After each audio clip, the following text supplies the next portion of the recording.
Shortly after becoming CEO of Microsoft, one of the largest companies in the world, Satya Nadella gave a keynote speech at an event celebrating women in computing.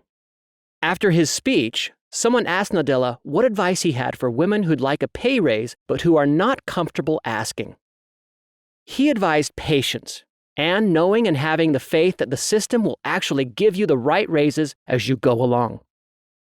Nadella's comments spread across the globe, provoking public outrage and causing many people to question his stated devotion to diversity and inclusion.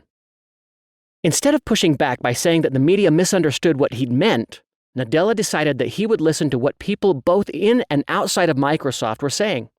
He would use this opportunity to engage with them and learn from them. When Nadella listened to his employees, he didn't listen solely to formulate an appropriate response. Instead, he listened to understand where he might have gone wrong. He used this opportunity to examine how his own cultural biases could have gotten in the way of him being able to truly understand the challenges women face in traditionally male-dominated workplaces. He then responded in a company-wide email where he told his employees he had answered the question completely wrong. But he didn't stop there. He asked his executive team to also examine their cultural biases and identify where they might be wrong. Together, they helped change the culture of Microsoft to be one that listens to its employees and customers and learns how to be and do better. Microsoft's Chief People Officer, Kathleen Hogan, was impressed by Nadella's efforts. "I became more committed to Satya, not less," she noted. "He didn't blame anybody. He owned it. He came out to the entire company and he said, 'We're going to learn and we're going to get a lot smarter.'" Many of the problems we face in organizations and society, such as factionalism, racism, nationalism, culturalism, and more, come not just because we disagree with one another, but because we do not take the time to listen to each other, to learn from one another, and to get a lot smarter by doing so. It's important to note that just listening won't cut it if our end goal is to improve. We have to listen with the intent to act, not just react. A key component to this is called active listening. Active listening is a skill. It requires the listener to focus not only on the speaker's words, but on the speaker's intended, complete message. Active listeners take the time to tune into the speaker's body language, ask careful follow-up questions, and paraphrase to make sure that they have fully understood. Active listeners do not assume that they already know the speaker's message, nor do they stop at the surface level of the speaker's words. It seems simple, right? But active listening is much more difficult than it appears. Next time you have a conversation with a friend or coworker, practice active listening. You'll find your mind wandering, sometimes because your friend said something that you wanted to respond to, and sometimes because you just got bored.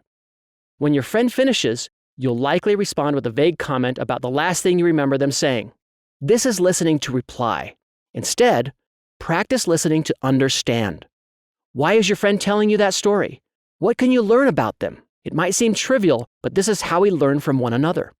When you are conversing with someone from a different culture, gender, age group, sexual orientation, religion, or background, active listening requires even more effort.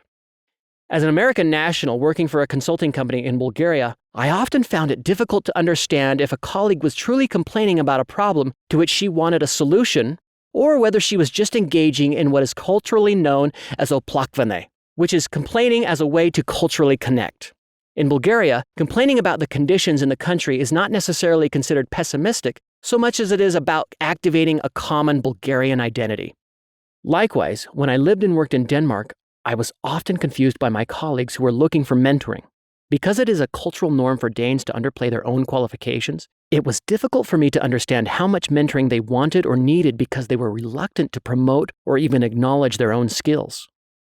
Actively listening requires empathy with those who are different from ourselves. We must listen to how these people are feeling and thinking and stifle our knee-jerk reaction to listen only to reply.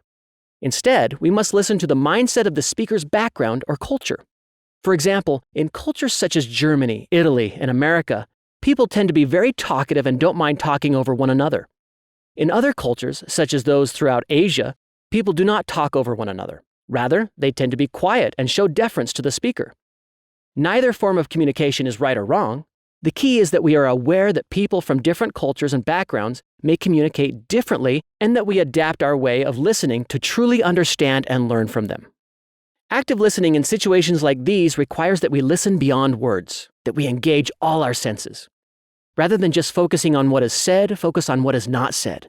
Use your understanding of the culture of the person you're interacting with to provide a platform to help you interpret what they mean, to understand body language and facial expressions. Remember, active listening helps us understand the entire message, leading to greater understanding and learning from those who are different. As demonstrated by Microsoft CEO Satya Nadella, active listening means that we examine our own cultural biases and paradigms to truly learn from one another. Such learning not only allows us to get smarter, but it also allows us to be and do better, a quality most needed in a culturally diverse work environment.